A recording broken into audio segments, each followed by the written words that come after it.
ಮತ್ತೆ ನೀವಿರುವಾಗ ಮನೆಯಲ್ಲಿ ನನಗೆ ತೊಂದರೆ. ನಾನು ತುಂಬಾ ಸಂತೋಷವಾಗಿದ್ದೀನಿ. ಹಾಗಲ್ಲ ಲಕ್ಷ್ಮಿ, ನಮ್ಮ ಅಣ್ಣ ವಿಶ್ವಗಣ್ಣಂದಿರಿಗೆ ಸ್ವಲ್ಪ ಕೋಪ ಜಾಸ್ತಿ.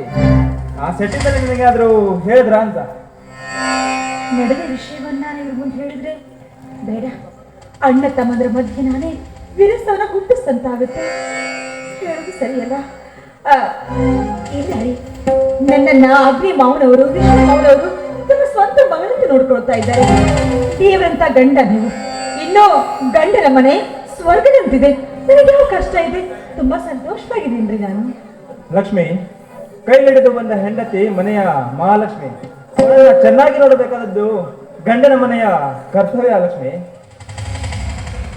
ಇಷ್ಟೊಂದು ಒಳ್ಳೆಯವರು ನೀವು. ತಂದೆ ತಾಯಿ ಬಂಧು ಬಳಗ ಅಷ್ಟೈಶ್ವರ್ಯ ಇದ್ರೂ ಕೂಡ ಕೊಂಚ ಕೂಡ ಭೇದ ಭಾವವಿಲ್ಲ. ನಿಜವಾಗಿಯೂ ಮುತ್ತಿನಂತ ಮನಸ್ಸುಳ್ಳವರು ನೀವು. ನಿಜ ಲಕ್ಷ್ಮಿ, ಗಂಡನ ಮನೆಯ ಏಳಿಗೆಗಾಗಿ ಮೇಳದ ಮಧ್ಯೆ ತನ್ನನ್ನೇ ತಾನು ಉರಿದುಕೊಂಡು ತನ್ನ ಜೀವನವನ್ನೇ ಸವೆಸುವ ಹೆಣ್ಣು ಈ ಜಗದ ಕಣ್ಣು. ಲಕ್ಷ್ಮಿ, ಕಣ್ಣು. ಮನೆ ನಮ್ಮಲ್ಲಿ ಬೇಕಾದಷ್ಟು ಸಿರಿ ಸಂಪತ್ತು ಆಸ್ತಿಗಳಿದ್ರೂ ಕೂಡ ನಿಮ್ಮಲ್ಲಿ ಕೊಂಚ ಕೂಡ ಭೇದ ಭಾವವಿಲ್ಲ. ನಿಮ್ಮಂತ ಶ್ರೀಮಂತರು ಎಲ್ಲರೂ ಕೂಡ ನಿಮ್ಮ ಮನಸ್ಸಿನಾಗ ನಡೆದುಕೊಂಡ್ರೆ ಈ ಜಗತ್ತು ಜೀವನ ಜೋಕಾಲಿ ಆಗೋದ್ರಲ್ಲಿ ಯಾವ ಸಂದೇಹವೂ ಇಲ್ಲ. ಹೌದು ಲಕ್ಷ್ಮಿ, ಹಣ ಹೊಂದಿದ್ದರೆ ತಾನು ದೊಡ್ಡವನು ಎಂದು ತಿಳಿದವನು ದಡ್ಡ. ಜನ ಜನ ಕಾಂಚಾಣದ ದಾಸರಾಗದೆ ನ್ಯಾಯ ನೀತಿ ಸತ್ಯ ಧರ್ಮಕ್ಕೆ ದಾಸರಾದರೆ ನಾವು ಹುಟ್ಟಿ ಬಂದದ್ದಕ್ಕೂ ಸಾರ್ಥಕವಾಗುತ್ತದೆ.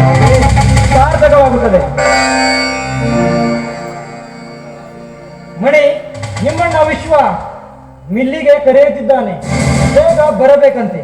ಸರಿ ದೇವ. ಲಕ್ಷ್ಮಿ, ನೀನು ಮನೆಗೆ ನಾನು ಮಿಲ್ಲಿಗೆ ಹೋಗಿ ಬರ್ತೇನೆ.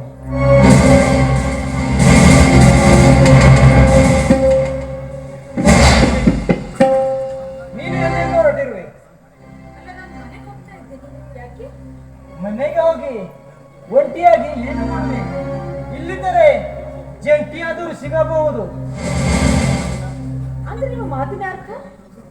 ಹುಚ್ಚಿ, ಅಷ್ಟು ತಿಳಿಯಲಿಲ್ಲವೇ ನಿನಗೆ? ಒಂಟಿಯಾಗಿರುವ ನಿನಗೆ ಸ್ವಲ್ಪ ಸಮಯ ನಾನು ಜಂಟಿಯಾಗಿರ್ತೇನೆ. ನೋಡ್ಲಿಕ್ಕೆ ಒಳ್ಳೆ ವ್ಯಕ್ತಿ ತರ ಕಾಣಿಸ್ತಾ ಇದ್ದೀರಾ, ಆದ್ರೆ ಇಂಥ ಹುಡುಸು ಮಾತನಾಡ್ಲಿಕ್ಕೆ ನಾಚಿಕೆ ಆಗಲ್ವಾ ನಿಮ್ಗೆ? ಅದೆಂತ ನಾಚಿಕೆ ಲಕ್ಷ್ಮಿ? ಇರುವ ಅಂಶವನ್ನು ನೇರವಾಗಿ ಹೇಳಿದೆ ಅಷ್ಟೇ. ನೀನಾಗಿಯೇ ನನ್ನ ತೋಳ ಚಕ್ಕೆಯಲ್ಲಿ ಹಾಡಿ ನಿರ್ಮಿಸಿದರೆ ಸರಿ, ಇಲ್ಲ ಅಂದರೆ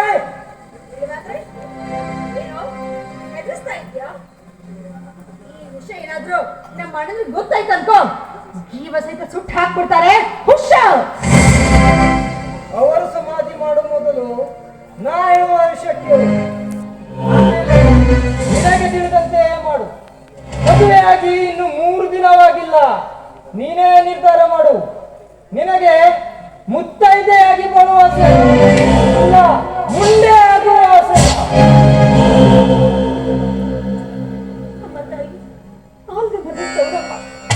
ಈ ಮುತ್ತೈದ ಭಾಗ್ಯವನ್ನ ಕೆಡಿಸ್ಕೊಡು ನೀನೇ ತಾಯಿ. ಇದು ಏಕಮ್ಮ, ಈ ಮುತ್ತೈದ ಮೇಲೆ ಕಲಿಕಲ್ಬಾರ್ದು. ಅಮ್ಮ, ನಿನಗೆ ಬಿಟ್ರೆ ನನಗೆ ಬೇರೆ ಯಾರು ಗತಿ ಇಲ್ಲ. ನಿನ್ನ ಅಭಯ ಹಸ್ತ ಈ ಮುತ್ತೈದ ಮೇಲೆ ಇರಲಿ ತಾಯಿ. ಲಕ್ಷ್ಮಿ, ಆ ನಿನ್ನ ದೇವಿ ಅಭಯಾಸ್ತ ನೀಡಿದರೆ ಏನಂತೆ? ಈಗ ನಾನು ಹೇಳಿದಂತೆ ಕೇಳದೇ ಇದ್ದರೆ ನಡೆಯುವುದು ಯುದ್ಧ. ಮಾನಗಟ್ಟವಳೆಂಬ ಬಿರುದು.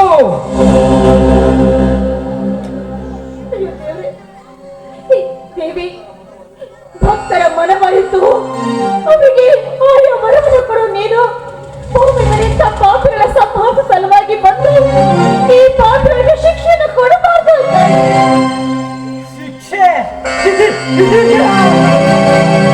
ಶಿಕ್ಷೆ ಇದೆ, ಆದರೆ ಈಗಲ್ಲ. ಅವರ ಪಾಪದ ಗುಣ ತುಂಬಿದ ನಂತರ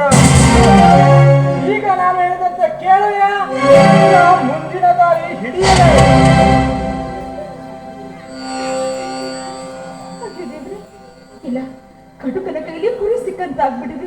ಇನ್ನೇನ್ ಮಾಡೋದು? ನಾನು ಒಪ್ತಾ ಇದ್ರೆ ಈ ಪಾಪಿ ನನ್ನ ಭವಿಷ್ಯವನ್ನೇ ಹಾಳು ಮಾಡ್ಬಿಡ್ತಾನೆ. ಇಲ್ಲ, ಇವನಂತೆ ಮಾತಾಡಿ ನಾನು ಮನೆಗೆ ಹೋಗಿ ಎಲ್ರಿಗೂ ವಿಷಯ ಹೇಳಿದ್ರೆ ಒಳ್ಳೆಯದು. ಏನು ವಿಚಾರ ಮಾಡುತ್ತೇವೆ ಲಕ್ಷ್ಮಿ? ಏನಿಲ್ಲ, ನಿಮ್ಮ ಮಾತಿಗೆ ನಾನು ಹಾಡಿ ಕುಡಿಯುತ್ತೇನೆ. ತಪ್ಪಿಗೆ ಇದೆ. ಹಾಗಾದರೆ ತೊಡಬೇಕೆ? ಶುರು ಮಾಡು ನಿನ್ನ ಸುಮಧುರ ಗಾನ. ನಿಮ್ಮ ಆಸೆ ಅಂತೀಯ?